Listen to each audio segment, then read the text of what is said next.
اب کچھ چیزیں اس حوالے سے کہ ہم پھر عید کے دن کیا کریں، سنت نبی صلی اللہ علیہ وسلم سے کیا کچھ ثابت ہے. پہلی بات تو یہ ہے کہ عید کے لیے تیاری عید سے پہلے ہی شروع ہو جائے گی. مثلا اگر قربانی کرنا ہے تو اس کا اہتمام، پھر اسی طرح اگر قربانی نہیں بھی کر سکتے تو اس ریچول میں شرکت کے بال وغیرہ نہ کاٹے جائیں، نہ تراشے جائیں، نہ ناخن تراشے جائیں، جب ذو الحج کا چاند نظر آ جائے. پھر اسی طرح جب عید کا دن ہو تو صبح کے وقت غسل کر کے اچھا لباس پہننا، نئے کپڑے ہوں تو نئے پہنے جائیں، اگر نئے کسی کے پاس نہیں ہیں تو بھی دھلے ہوئے کپڑے پہننا جو ہے وہ ضروری ہے. اسی طرح اس موقع پر خوشبو لگانا اور پھر اہتمام کے ساتھ عید پڑھنے کے لیے جانا یہ بھی ضروری ہے. عید کے دن عام طور پر جو کھانا کھاتے اس کے علاوہ اسپیشل کھانا تیار کرنا یا خود کھانا اور دوسروں کو کھلانا جو ہے یہ بھی ایک مسنون عمل ہے، لیکن اس میں تھوڑا سا فرق ہے. آپ صلی اللہ علیہ وسلم جب عید الفطر کے دن عید پڑھنے کے لیے جاتے تو کوئی میٹھی چیز کھا کر جاتے، مثلا کھجور، اور اگر کھجوریں کھاتے تو طاق عدد میں، مثلا 1 یا 3 یا 5. اور عید الاضحیٰ کے دن آپ جانے کے وقت یعنی جاتے وقت تک کچھ نہیں کھاتے تھے، ایک طرح سے روزہ ہوتا تھا، اور نماز پڑھنے کے بعد واپس آ کر قربانی کرتے اور قربانی کے گوشت میں سے کھاتے.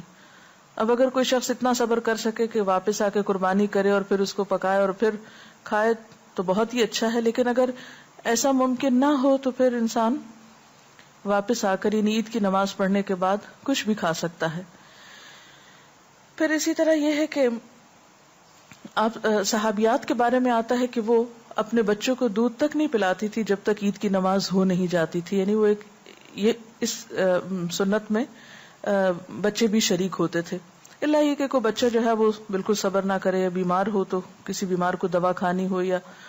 اور کوئی ضرورت ہو، ادروائز جو لوگ اہتمام کر سکیں وہ اس سنت کی پیروی کا اہتمام بھی کریں. پھر اسی طرح آپ صلی اللہ علیہ وسلم عیدگاہ پیدل جاتے تھے، اگر ممکن ہو تو اس سنت پر بھی عمل کیا جائے، اور اگر عیدگاہ بہت دور ہو تو سواری پر بھی جا سکتے ہیں، ایسی کوئی شدت نہیں ہے اس معاملے میں. اسی طرح خواتین کو عید کی نماز کے لیے نکلنے کے لیے کہا گیا اور اس کے لیے آپ نے ان کو انکریج کیا. حضرت ام عطیہ بیان کرتی ہیں کہ رسول اللہ صلی اللہ علیہ وسلم نے حکم دیا کہ عید الفطر اور عید الاضحیٰ کے دن ہم چھوٹی بچیوں اور جوان لڑکیوں کو بھی عید کے لیے عیدگاہ کی طرف لے جائیں، حتیٰ کہ وہ عورتیں بھی جنہیں نماز نہ پڑھنی ہو. تو اس پر سوال کیا گیا کہ پھر وہ وہاں پر کیا کریں گی، تو آپ نے فرمایا کہ مسلمانوں کی دعا میں شریک ہوں اور مسلمانوں کی جمعیت کو دیکھیں، یعنی وہ لوگوں کا جو اکٹھا ہونا ہے اور لوگوں کی جو کثرت ہے اور کثرت سے ایک جگہ مل کر جو عبادت کرنا ہے اس کے اپنے فوائد ہیں، اور اس منظر میں ایک الگ ہی حسن ہے. اس کو جب تک دیکھا نہ جائے وہ جذبات پیدا نہیں ہوتے جو عید کے دن ایک خاص خوشی کے جذبات پیدا ہونے چاہیے، کیونکہ انسان جتنے زیادہ لوگوں سے ملتا ہے، ان کو دیکھتا ہے، اس کی کیفیت بدلتی ہے. اور تنہائی میں الگ گھر بیٹھا رہے، پڑا سویا رہے سستی کے مارے، تو اس سے وہ عید کی خوشی جو ہے وہ محسوس نہیں ہو سکتی. پھر اسی طرح حضرت عبداللہ بن عباس سے روایت ہے کہ رسول اللہ صلی اللہ علیہ وسلم عید کے دن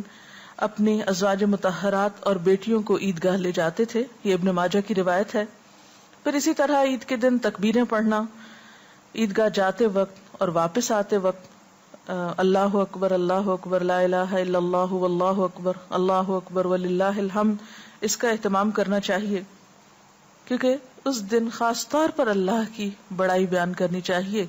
کیونکہ ایک خوشی کا موقع ہے اور خدا کی یاد سب مل جل کر کرتے ہیں، اور اس یاد میں سب سے زیادہ اللہ کے نام کو بلند کرنا ہے. مرد حضرات بلند آواز سے تکبیریں کہیں گے، لیکن خواتین جو ہیں وہ دل میں تکبیریں پڑھ سکتی ہیں. اسی طرح عید کے موقع پر رشتہ داروں کے ہاں ملاقات کے لیے جانا، ان کو اپنے ہاں مدعو کرنا،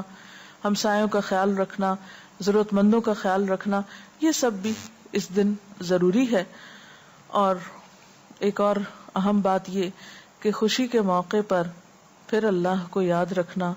یعنی نمازوں کے اوقات کی پابندی کرنا اور خوشی میں حدوں کو نہ توڑنا، یہ بھی بے حد ضروری ہے. کیونکہ بعض اوقات جب ہم جذبات میں آتے ہیں، خوش ہونے لگتے ہیں تو حدود پار کر جاتے ہیں، غمگین ہوتے ہیں تو حد پار کر جاتے ہیں، بالکل ڈپریشن میں چلے جاتے ہیں، غصے میں آتے ہیں تو حدود پار کر جاتے ہیں۔ ایک اچھی زندگی کی علامت یہ کہ وہ معتدل زندگی ہوتی ہے، جس میں جذبات بھی اعتدال کے ساتھ ہوتے ہیں، غم، غصہ، خوف، نفرت، محبت، یہ سب چیزیں انسان کی زندگی میں اس کے ساتھ ساتھ ہیں، لیکن کوئی بھی چیز اسی وقت بہترین ہو سکتی ہے جب اس کے اندر اعتدال ہو۔ بہرحال عید کا دن ایک خوشی کا دن ہے، اور اس دن خوشی منانا عبادت ہے، اور پھر یاد رکھیے کہ عید قربان یا قربانی کی عید، اس کا ایک خاص پیغام ہے، اور وہ کیا کہ انسان اللہ کی خاطر جب ضرورت پڑے اپنے جذبات، اپنی جان، اپنے مال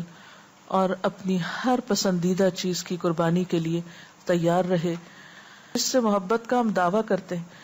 تو پھر اس محبت کے اظہار کے لیے قربانی بھی ضروری ہے، کیونکہ ہر محبت ایک ثبوت مانگتی ہے، اور پھر وہ ثبوت قربانی سے بڑھ کر اور کیا ہو سکتا ہے۔